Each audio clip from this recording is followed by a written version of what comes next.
Здравствуйте, друзья! Вы на канале Mindful Fitness, и с вами фитнес-тренер Елена Смелянская.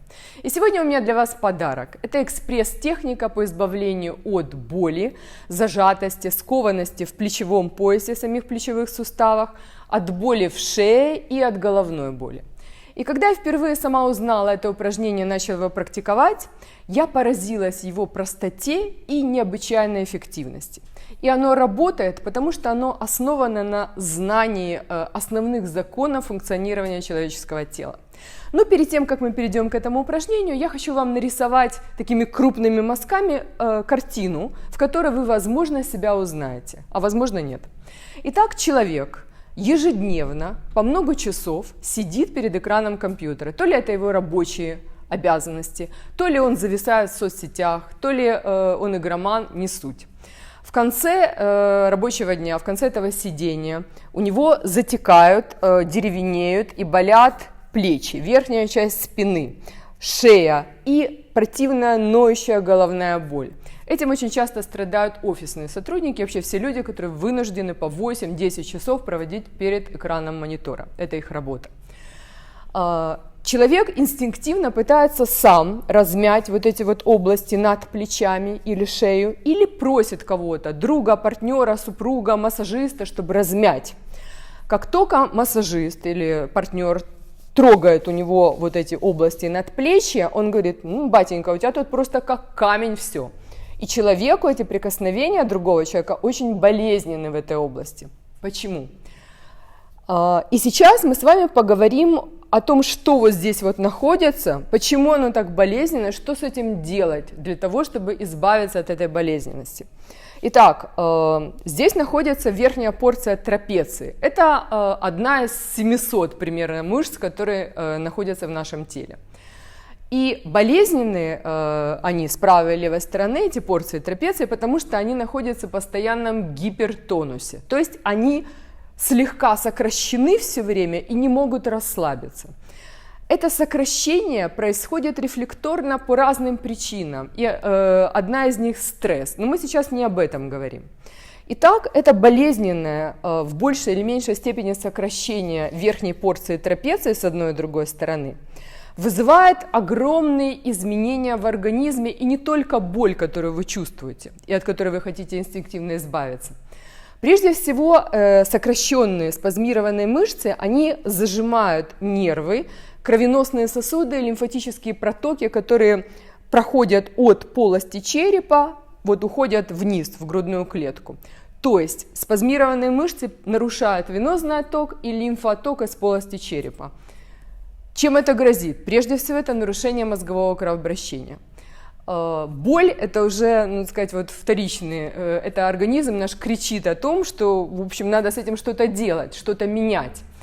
Нарушение мозгового кровообращения, к которому мы все, в общем-то, уже даже привыкли, такая некоторая затуманенность сознания, плохая концентрация, плохая память в большей или меньшей степени, вызвано именно спазмом, как правило, вот этих вот трапециевидных мышц. И если нам удастся с вами их расслабить хотя бы на некоторое время, то вы сразу почувствуете, насколько у вас улучшится венозный отток из области черепа, лимфоотток, насколько улучшится сразу избавление вот мозга от продуктов метаболизма, от токсинов, поскольку раньше у него была постоянная небольшая интоксикация, и насколько ваше мышление и сознание сразу прояснится.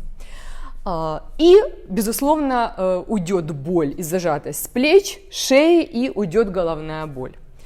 Итак, сейчас мы должны с вами понять, как работает это упражнение, поскольку если вы будете его повторять просто механически и не поймете сути, смысла этого, то толку не будет. Итак, мышца. Мышца в нашем теле, любая мышца, предназначена для движения. Если разбить движение на более мелкие составляющие, то оно всегда заключается в постоянном переключении между сокращением мышцы и ее удлинением, то есть между напряжением мышцы и ее расслаблением. Еще раз напоминаю, наши трапеции слегка все время сокращены, то есть напряжены, и они почему-то не могут расслабиться. Мозг их не может расслабить. Он уже фактически привык, он думает, что это нормальное, расслабленное состояние. На самом деле нет. Как ему показать, что расслабленное состояние совсем другое, что мышца может быть мягкой, такой податливой, как пластилиновой, удлиненной, и не жать, не пережимать кровеносные сосуды, лимфопротоки и нервы. Итак, здесь мы сейчас с вами вспомним про принцип маятника. Помните, маятник, да, он качается. И у маятника есть какая-то амплитуда движения. Итак, чем выше он качнется в одну сторону, тем, соответственно, по инерции он выше качнется в другую. И в работе с мышцей мы абсолютно тот же принцип будем применять. Чем сильнее мы сократим какую-то мышцу, тем потом автоматически она сильнее расслабится. И сегодня я покажу вам упражнение, в котором мы сначала специально будем сокращать эту мышцу очень сильно, а потом автоматически она будет сильно расслабляться. Очень многие люди, которые выполняют это упражнение регулярно, смогли избавиться от многих проблем, болевых синдромов или ограниченности движения в плечевом суставе, или от боли в шейном отделе позвоночника, или скованности, ограниченности движений в нем, или от головных болей. Безусловно, головные боли имеют разную природу, разные причины, но те головные боли, которые обусловлены нарушением венозного оттока и спазмированием мышц сверху трапеций, они снимаются. И прежде чем мы сейчас с вами приступим к этому упражнению, давайте сделаем с вами 3 тестовых движения каким-то плечевым суставом, для того, чтобы вы потом, после выполнения нашей экспресс-техники, посмотрели, а насколько улучшилась у вас подвижность в плечевом суставе. Итак, первое движение мы должны просто будем поднять руку, увидеть, что она поднимается и что касается уха, то есть, что амплитуда у нее подъема, засеките для себя, какая она. Второе движение, мы руку отводим максимально назад, приблизительно засекаем для себя точку, не поворачивая корпус назад, засекаем точку, запоминаем, куда у нас рука отошла. И третье движение, рука сгибается по 90 градусов, мы ее поворачиваем вниз. Это самое интересное движение, ротация в плечевом суставе. Мы поворачиваем вниз и примерно тоже засекаем, куда у нас может повернуться рука, где у нас находится кисть по отношению к этой плоскости. Мы приблизительно запомнили. Теперь само упражнение. Значит, прежде всего, мы сейчас в первой попытке будем напрягать мышцы слегка. Если вы вдруг сильно сразу напряжете мышцу, то есть не нулевая вероятность, что у вас может возникнуть там судорога, сильный спазм и будет сильная боль. Поэтому для того, чтобы этого не было, в первой попытке со средней интенсивностью напрягайте мышцу. Трапеция верхняя, она отвечает за совершение разных движений. Мы сейчас попытаемся объединить эти движения в одно целое, для того, чтобы максимально ее напрячь. 5 этапов, то есть напряжение мышцы будет в 5 этапов и расслабление в 5 этапов. Итак, первый этап. Сначала потренируем каждый из них отдельно. Просто поднять плечо вверх, опустить. Поднять, опустить. Думаю, с ним проблем нет. Второй этап. После того, как мы подняли плечо вверх, мы должны максимально отвести его назад и почувствовать, что лопатка приблизилась максимально к позвоночнику.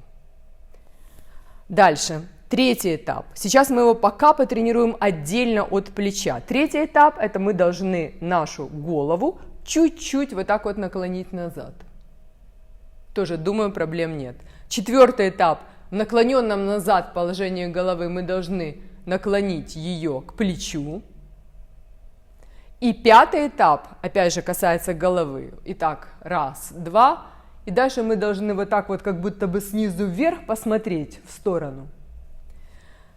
И теперь мы объединим все эти 5 этапов в один. И вы увидите, как ваша трапеция аж напряжется очень сильно. Итак, первый этап. Подняли плечо максимально вверх, настолько, насколько возможно. Второй этап. Отвели его максимально назад, держим его вверху. Третий этап. Голова уходит чуть-чуть назад.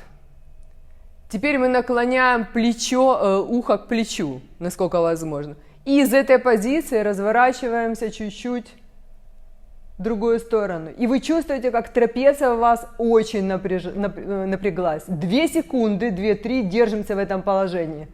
Теперь как мы возвращаемся из него? В обратном порядке.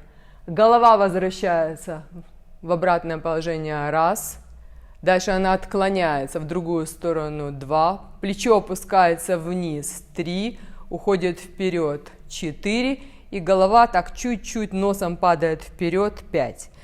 И в этом положении, максимально растянув трапецию, мы делаем 5 пульсирующих движений. Плечом вниз и носом вниз по диагонали. 1, 2, 3, 4, 5.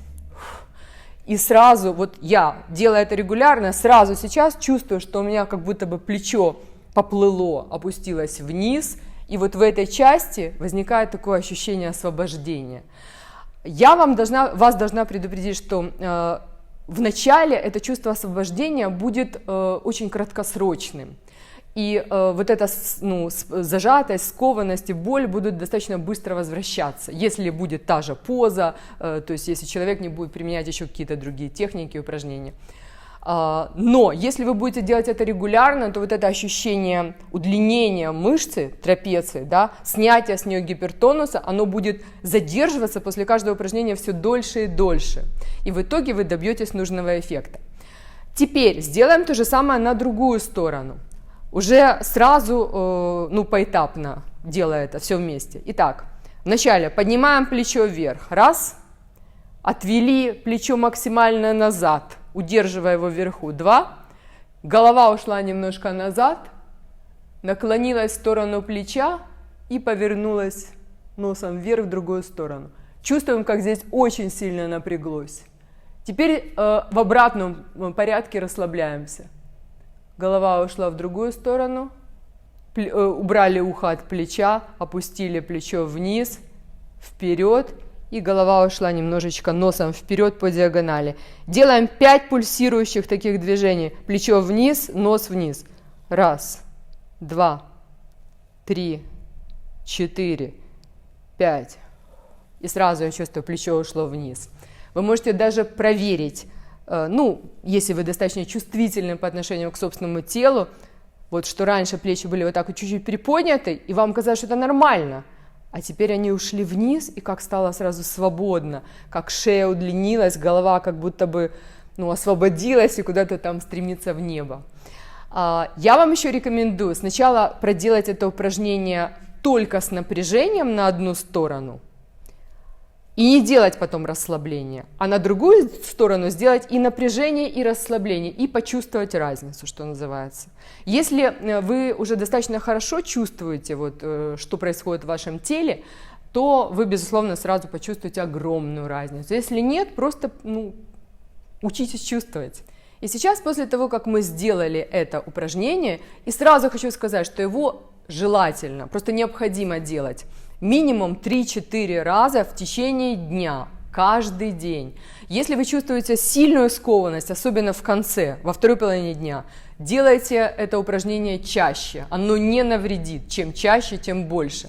Но если, я же говорю, поначалу вы будете со всей мощи сжимать свою мышцу, то возможны судороги, спазмы сильной мышцы, болевые ощущения. Поэтому, если у вас это возникнет, просто уменьшите немножко силу сокращения.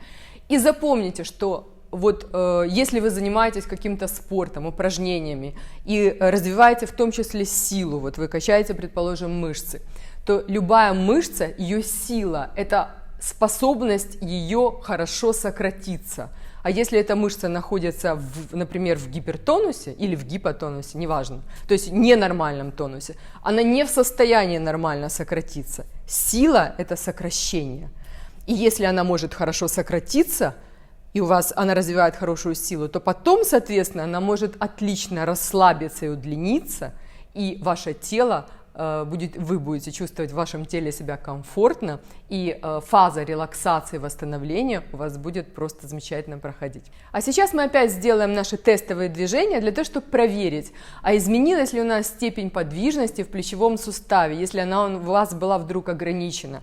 Давайте ту же руку, тот же плечевой сустав тестировать. Еще раз поднимаем вверх, проверяем, что амплитуда хорошая, или она стала лучше, если она была плохой. Дальше рука отводится назад, и вот здесь у многих людей абсолютно потрясающие результаты. Рука может отвестись, вот даже у меня сейчас она отводится намного дальше назад, чем было до того. Но обратите внимание, что не надо за рукой поворачиваться корпусом, то есть вы просто отводите руку назад. Вот я сейчас чувствую, что у меня реально она отошла сильнее. И, наконец, третье движение, мы проверяем поворот. И вот я сейчас чувствую, что у меня немного поворот улучшился. Поворот в плечевом суставе. И это мы сделали с вами только один раз. Я обычно выполняю, по ощущениям, минимум 3 раза вот за один, как говорится, подход. И вот таких подходов я делаю раза 3-4 в течение дня. И если есть какая-то головная боль, вот спазмы даже сосуда, вот головная боль из-за спазмированности сосудов, то реально становится намного легче. Поверьте, и берите это упражнение на вооружение, и оно вам очень поможет улучшить ваше состояние и избавиться от тех болей, которые вас мучили долгие годы.